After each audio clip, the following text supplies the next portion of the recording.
નમસ્તે વિદ્યાર્થી મિત્રો, ઓનલાઈન શિક્ષણમાં આજે આપણે ધોરણ 7 વિષય અંગ્રેજી એમાં યુનિટ 2 છે સ્ટેપ બાય સ્ટેપ એનો આગળ અભ્યાસ કરીશું. તો બધા વિદ્યાર્થી મિત્રો છે હવે પાઠ્યપુસ્તકમાં પેજ નંબર 23 ખોલશે. આપણે યુનિટ 2 માં હવે એક્ટિવિટી 8 પહોંચ્યા. Mega ride. મેગા રાઇડ એટલે મોટી સવારી કે મોટો પ્રવાસ. તો Gujarat is a progressive state. Progressive એટલે પ્રગતિશીલ.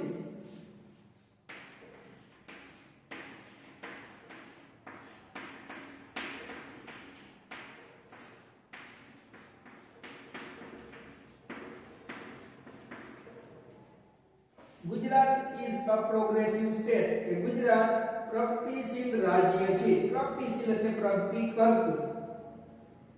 બધા વિદ્યાર્થી મિત્રો છે એક્ટિવિટી 8 છે એ આપણી મેઇન એક્ટિવિટી છે કે મુખ્ય એક્ટિવિટી છે. આમાંથી પ્રશ્ન ખરા ખોટા ખાલી જગ્યા જેવું મોટા ભાગનું હશે. એટલે આ એક્ટિવિટીમાં ખાસ ધ્યાન વિદ્યાર્થી મિત્રો તમારે રાખવાનું છે જે તમને પરીક્ષામાં પણ આગળ કામ આવશે.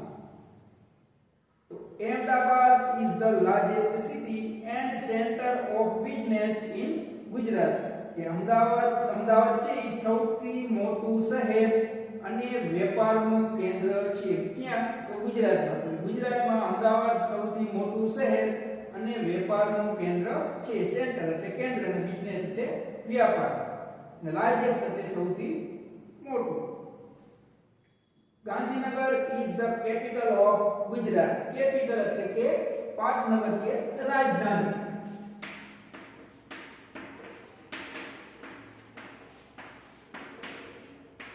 રાજધાની કે પાટનગર.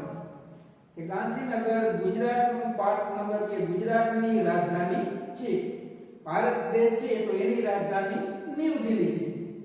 ગુજરાતનું ગાંધીનગર છે. એવી રીતે બીજા રાજ્યોમાં પણ અલગ અલગ પાટનગર બધાયના હોય. રાજસ્થાનમાં જાય તો રાજસ્થાનનું પાટનગર છે એ જયપુર છે. જો મહારાષ્ટ્રમાં જાય તો મહારાષ્ટ્ર રાજ્ય છે એનું પાટનગર મુંબઈ છે. મધ્યપ્રદેશમાં જાય તો એનું પાટનગર છે એ ભોપાલ છે. એટલે આમ અલગ અલગ રાજ્ય છે એના પાટનગરો અલગ અલગ છે. તો ગુજરાત છે તો ગુજરાતનું પાટનગર ગાંધીનગર છે. About 50,000 people every day travel between these two capitals, old and new. Old and new એટલે જૂની અને નવી. એવી રીતે તમને ખબર છે કે દરરોજ ટ્રાવેલ એટલે મુસાફરી કરવી, between એટલે વચ્ચે.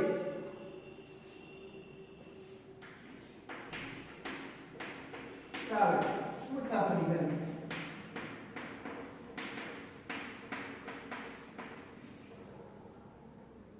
પીપલ એટલે કે લોકો.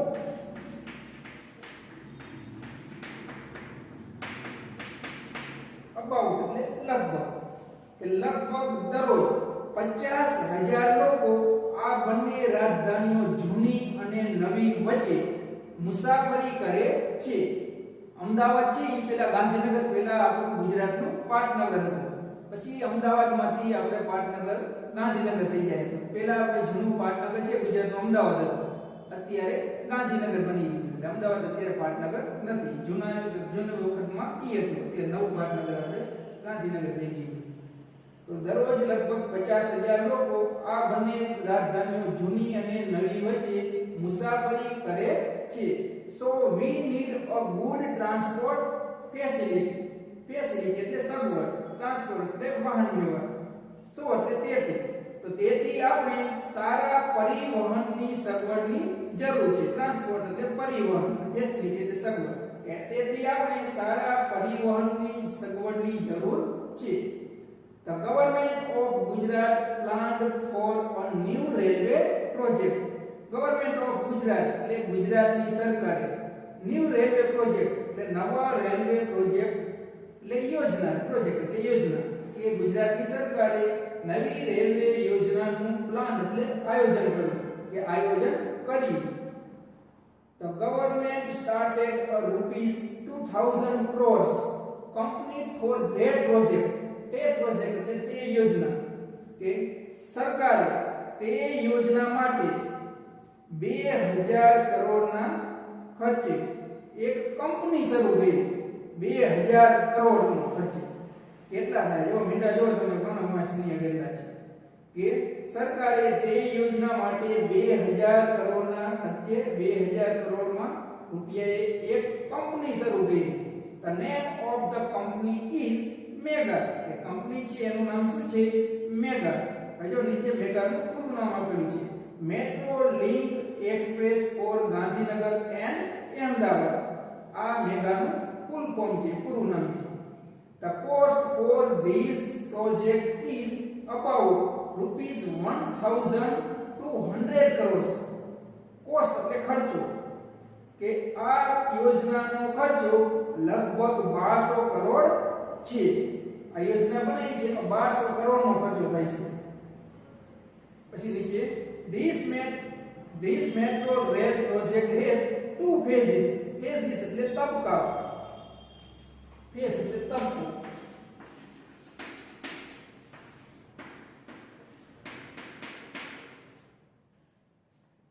phase એટલે તબક્કો કે વિભાગ. બે પણ આપણે કહી શકીએ છીએ.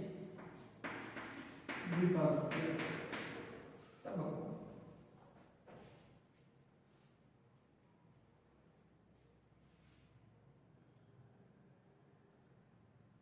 બે એટલે બે વિભાગ. ટુ ફેઝિસ કે આ મેટ્રો રેલ પ્રોજેક્ટ છે એમાં બે વિભાગો છે. ઇન ફર્સ્ટ ફેઝ પહેલા વિભાગમાં કે પહેલા તબક્કામાં there will be three lines. three lines એટલે ત્રણ લાઈનો કે ત્રણ લાઈનો હશે. North south corridor. કોરિડોર એટલે રસ્તો.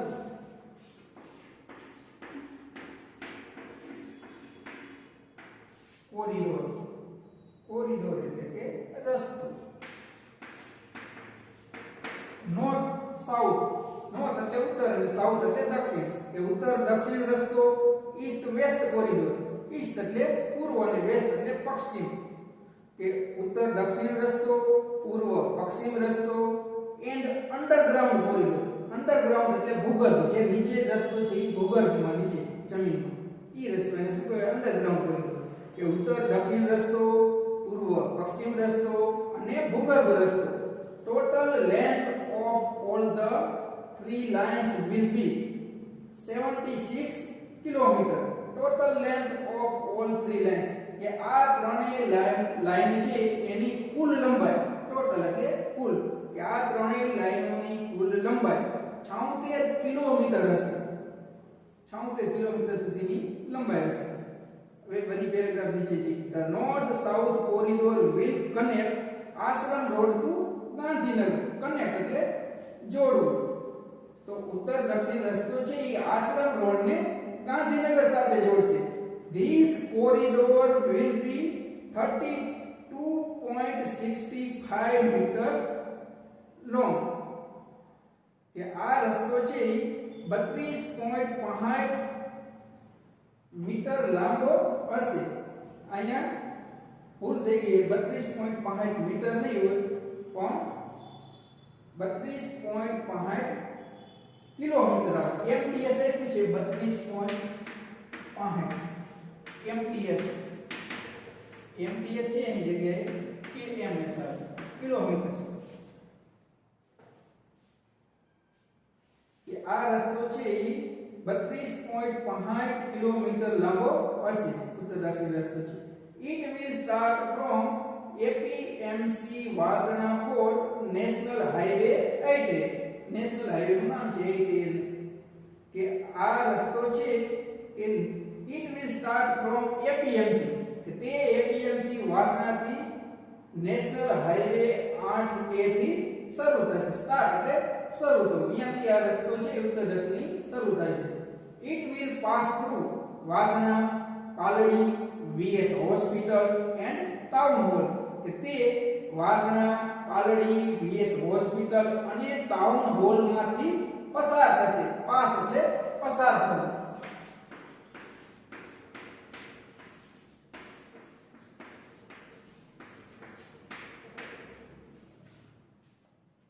This line will cross the east-west corridor at Income Tax Junction. કે આ લાઈન છે એ ઇન્કમ ટેક્સ જંકશન પર પૂર્વ પશ્ચિમ રસ્તા પરથી પસાર થશે. ક્રોસ એટલે અહીંયાથી શું થશે? ક્રોસ કરશે અહીંયાથી. ક્યાંથી? ઇન્કમ ટેક્સ જંકશન છે અહીંયાથી પૂર્વ પશ્ચિમ રસ્તો હોય અહીંયાથી ક્રોસ આવશે, પસાર થશે અહીંયાથી. It will turn a little left near Koba circle and will run towards Gandhinagar. Koba છે એ સર્કલ નું નામ છે, કોબા સર્કલ. કે it will turn a little left કે તે થોડું કોબા સર્કલ થી થોડું ડાબી બાજુ and will run towards Gandhinagar અને ગાંધીનગર તરફ દોડશે. towards એટલે તરફ, એ આપણે લખતા નથી. towards એટલે તરફ કે તે કોબા સર્કલ થી થોડી ડાબી બાજુ વળીને ગાંધીનગર તરફ દોડશે. run એટલે દોડવું. there are two more junctions on this line કે આ લાઈન પર બીજા બે જંકશન હશે. ક્યાં? તો ઇન્ફોસિટી અને જીપ્ટ સિટી, આ બે બીજા પણ જંકશન હશે. there will be 31 stations on this corridor કે આ રસ્તા પર 31 સ્ટેશનો હશે. એક જ રસ્તા ઉપર 31 સ્ટેશનો હશે. now let us go on the east west corridor કે હવે આપણે પૂર્વ પશ્ચિમ રસ્તા પર જઈએ. અત્યાર સુધી નોર્થ સાઉથ હતો, હવે આવશે પૂર્વ પશ્ચિમ રસ્તો. it will start from Kalupur કે તે કાલુપુર થી શરૂ થશે. it will run through the main areas of Ahmedabad. main એટલે મુખ્ય કે તે અમદાવાદના મુખ્ય વિસ્તારમાંથી દોડશે. then the line will turn south towards IT circle. Circle નું નામ છે IT circle. then એટલે પછી છે લાઈન IT circle તરફ દક્ષિણમાં વળશે. તરફ એટલે વળવું. it will go towards commerce crossing. commerce crossing છે નામ છે કે તે commerce crossing તરફ જશે. Thaltes crossing will be the last station of this route. route એટલે આ રસ્તો. Thaltes crossing છે એ આ રસ્તાનું કે આ લાઈન છે એનું લાસ્ટ સ્ટેશન, છેલ્લું સ્ટેશન હશે. it will be the terminus on east west corridor કે તે પૂર્વ પશ્ચિમ રસ્તાનું અંતિમ સ્ટેશન હશે. ટર્મિનસ એટલે અંતિમ કે છેલ્લું સ્ટેશન, એને ટર્મિનસ કહેવાય. અહીંયા સ્ટેશન હોય, છેલ્લું સ્ટેશન આવતું એને ટર્મિનસ. કે તે પૂર્વ પશ્ચિમ રસ્તાનું છેલ્લું સ્ટેશન હશે. total length of this line will be 10.90 km. total length એટલે કુલ લંબાઈ કે આ લાઈનની કુલ લંબાઈ 10.90 કિલોમીટર હશે. it will connect the eastern and western Ahmedabad. પૂર્વીય અને વેસ્ટર્ન એટલે પશ્ચિમ. ઈસ્ટર્ન એટલે પૂર્વીય અને વેસ્ટર્ન એટલે પશ્ચિમ. કે તે પૂર્વીય અને પશ્ચિમ અમદાવાદને જોડશે. કનેક્ટ એટલે જોડવું. લાસ્ટ પેરેગ્રાફ છે 23માં પેજ ઉપર કે most of the metro route will be on pillars and overbridge. Bridge એટલે પુલ, pillars એટલે થાંભલા. most of એટલે મોટા ભાગનો, તો મોટા ભાગનો મેટ્રોનો રસ્તો થાંભલાઓ અને ઊંચા પુલ ઉપર હશે. this will be called elevated route કે આને elevated route એટલે ઊંચો રસ્તો, કે આને ઊંચો રસ્તો કહેવાય છે. traveler will enjoy the beautiful scenes in the town. traveler એટલે પ્રવાસીઓ, પ્રવાસીઓ શહેરમાં beautiful scenes, beautiful એટલે સુંદર અને scenes એટલે દ્રશ્ય.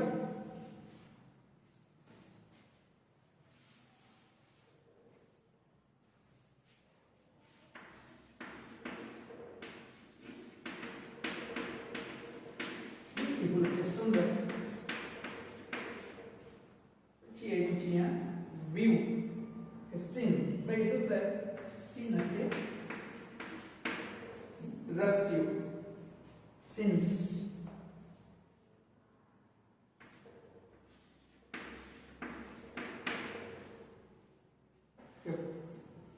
પ્રવાસીઓ શહેરના સુંદર દ્રશ્યોનો આનંદ માણશે. એન્જોય એટલે આનંદ માણવો. it will be a lovely view to see metro trains running on the elevated tracks. Elevated tracks એટલે ઊંચા પાટાઓ, tracks એટલે પાટાઓ, કે ઊંચા પાટા પર દોડતી મેટ્રો રેલને જોવી એ એક સુંદર દ્રશ્ય હશે. ઊંચા પાટા પર રેલવે જે મેટ્રો રેલ દોડતી છે એક દ્રશ્ય કેવું હોય છે? બહુ સુંદર દ્રશ્ય હશે. તો હવે વિદ્યાર્થી મિત્રો પાઠ્યપુસ્તકમાં પેજ નંબર 24 ખોલો. તેમાં હવે આપણે થોડી માહિતી આપેલી છે જોઈએ. તો you will be able to travel without tickets in this metro rail. Without એટલે વિના કે વગર.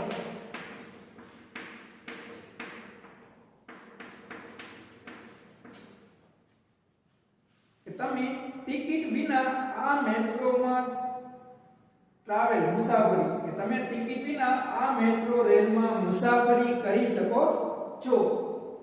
ટિકિટની જરૂર પડતી નથી. You can use smart card facility કે તમે સ્માર્ટ કાર્ડ ફેસિલિટી છે એની ઉપયોગ કરી શકો છો. તમે સ્માર્ટ કાર્ડની સગવડનો ઉપયોગ કરી શકો છો.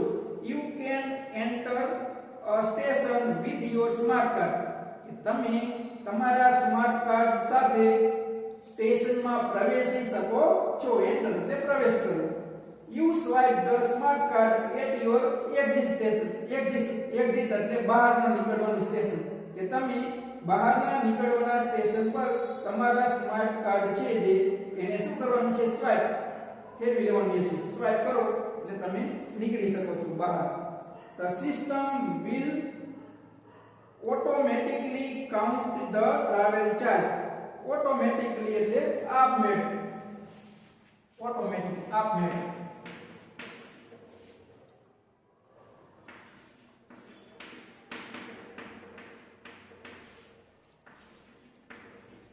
આપમેળે.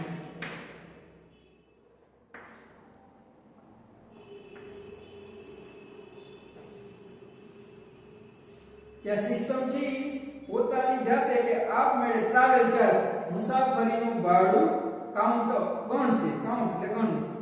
સિસ્ટમ છે પોતાની રીતે મુસાફરીનું ભાડું ગણશે. The trains will run without drivers.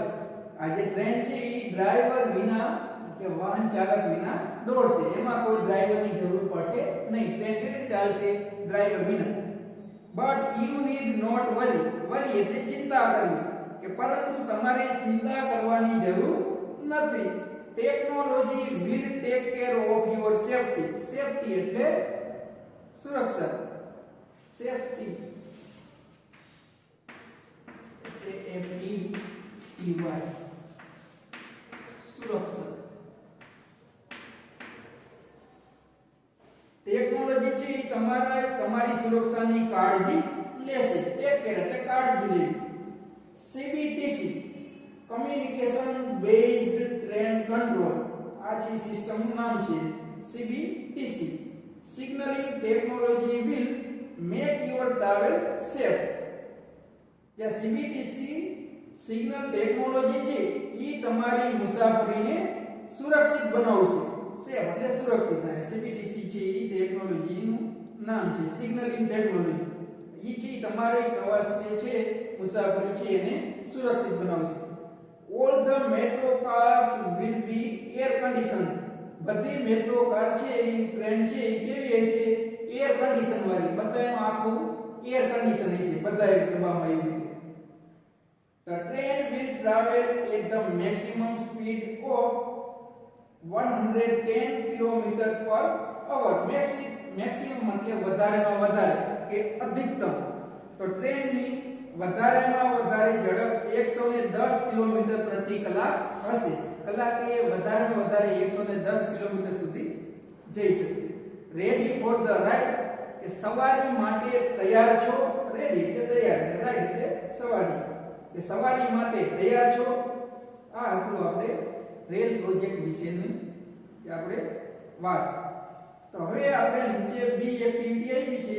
તો ખાસ આ એક્ટિવિટીમાં તમારે સમજવાનું છે. આ જે એક્ટિવિટી આપી છે 8 એ આપણી મેઇન એક્ટિવિટી છે. તો જોતા જેમાં જો બી આપી છે એમાં 8 બી માં put a cross on the wrong option. ખોટો ઓપ્શન વિકલ્પ છે એની નીચે ચોકડી કરી નાખવાની. મેક ધ સ્ટેટમેન્ટ 2 જે આપેલું છે વાક્યને શું કરવાનું છે, સાચું બનાવવાનું છે. Read allowed. બે શબ્દો આપ્યા છે, એમાંથી એક શબ્દ હશે એ ખોટો હશે અને એક શબ્દ સાચો હશે. જે ખોટો શબ્દ છે એના ઉપર આપણે ચોકડી મારી દેવાની છે. તો પેલું છે east west north south corridor will connect two parts of Ahmedabad. તો આમાં છે ઈ નોર્થ સાઉથ બીજું આપ્યું છે ઓપ્શન ઈ ખોટો છે, તો નોર્થ સાઉથ ઉપર ચોકડી મારી દીધી. હવે વાક્ય શું થઈ જશે, તો east west corridor will connect two parts of Ahmedabad, કે પૂર્વ પશ્ચિમ રસ્તો અમદાવાદના બે ભાગોને જોડશે. બીજું છે જોઈ travellers will travel in mega trains with, એમાં જો ટિકિટ આપ્યું છે અને સ્માર્ટ કાર્ડ આપ્યું છે. તો ટિકિટ આપ્યું છે એની ઉપર તમારે ચોકડી મારી દેવાની છે. તો હવે વાક્ય આમ થઈ છે કે travellers will travel in mega trains with smart card, કે પ્રવાસીઓ છે એ સ્માર્ટ કાર્ડ વડે મેગા ટ્રેનમાં મુસાફરી કરી શકશે. ત્રીજું છે most of the metro trains will run on, બે આપ્યું છે અંડરગ્રાઉન્ડ અને એલિવેટેડ રૂટ. તો આમાં છે મોટા ભાગનો જે રસ્તો છે એ એલિવેટેડ રૂટ ઉપર આવશે, એટલે અંડરગ્રાઉન્ડ છે, અંડરગ્રાઉન્ડ ઉપર તમારે ચોકડી મારી દેવાની છે. તો હવે વાક્ય થશે most of the metro trains will run on elevated route, કે મોટા ભાગનો મેટ્રો ટ્રેનનો છે એ ઊંચા રસ્તા ઉપર દોડશે. પછી ચોથું છે the mega trains will run with અને વિધાઉટ આપ્યું છે ડ્રાઈવર્સ. તો એમાં તમારે પેલું વિથ આપ્યું છે, વિથ ને ચેકી નાખવાનું છે. તો હવે વાક્ય આવી રીતે થશે the mega trains will run without drivers. તો આ મેગા ટ્રેન છે એ ડ્રાઈવર વિના દોડશે. પછી પાંચમું છે the terminus for east west corridor will be, હવે બે આપ્યું છે થલતેજ ક્રોસિંગ અને કાલુપુર આપ્યું છે. તો તમારે કાલુપુર છે બીજું એના ઉપર ચોકડી મારી દેવાની છે. હવે વાક્ય આવી રીતે થશે the terminus for east west corridor will be Thaltej crossing. તો પૂર્વ પશ્ચિમ રસ્તાનું છેલ્લું સ્ટેશન છે ટર્મિનસ ઈ થલતેજ ક્રોસિંગ હશે. એટલે આવી રીતે વાક્ય થાય છે. પેજ નંબર 25 ઉપર છે એમાં તમારે સી કરીને આપ્યું છે. બધા વિદ્યાર્થી મિત્રો પાઠ્યપુસ્તકમાં પેજ નંબર હવે 25 ઉપર આવજો. આન્સર ધ ક્વેશ્ચન, કે પ્રશ્નોના જવાબ આપો. તો જો ઈ તો હવે આપણે આમાં આવી જ ગયા છે. ઈ હવે એક્ટિવિટી આપણે એસએમમાં પ્રશ્ન પણ આપેલા છે, ઈ લેવાની હવે નથી. ઈ એક્ટિવિટી એમાં ડી આપ્યું છે, તો ડી નું આપણે એપીજે અબ્દુલ કલામનું ઈમાં મહાત્મા મંદિરમાં ઈ સ્ટુડન્ટ્સ ને મળશે, ઈ આપણે લેવાની એક્ટિવિટી નથી. એક્ટિવિટી 9 માં જો તો વેર વિલ યુ ગો, તમે ક્યાં જશો. તો આમાં તમને એક દિવસની મુસાફરીનું આયોજન કરવાનું કીધું. તો આયોજન કરવા માટેનો કેટલો ખર્ચો થાય એવી રીતે ને ક્યાં જશો એવું સિલેક્ટ કરવાનું છે. આપણે નીચે બિલ બનાવવાનું છે. ઈ આપણે એક્ટિવિટીની પણ આપણે ક્યાં પૂછાઈ શકે તેમ છે નહીં. તો હવે આપણે છે યુનિટ 2 છે એમાં આપણે હવે આગળ કાઈ લેવાનું છે નહીં. છે એમાંથી આપણે કાઈ પૂછાઈ શકે તેમ નથી કે કાઈ જરૂરી છે નહીં. તો અહીંયા આપણે યુનિટ 2 છે એ હવે પૂરું થશે. નેક્સ્ટ પીરિયડમાં આપણે આગળ કાઈ બીજું લઈશું. ત્યાં સુધી આપણે આ યુનિટનું અભ્યાસમાં છે એ ખાસ આપણે પહેલા તો વાંચન કરવાનું છે, એ રીતે તૈયારી કરવાની છે. પ્રશ્ન ખરા ખોટા ખાલી જગ્યા છે એવું આપેલું છે ને એ તૈયારી કરવાની છે. અહીંયા આપણે યુનિટ 2 છે એ આપણે હવે પૂરી કરીશું. અસ્તુ. જય હિન્દ, જય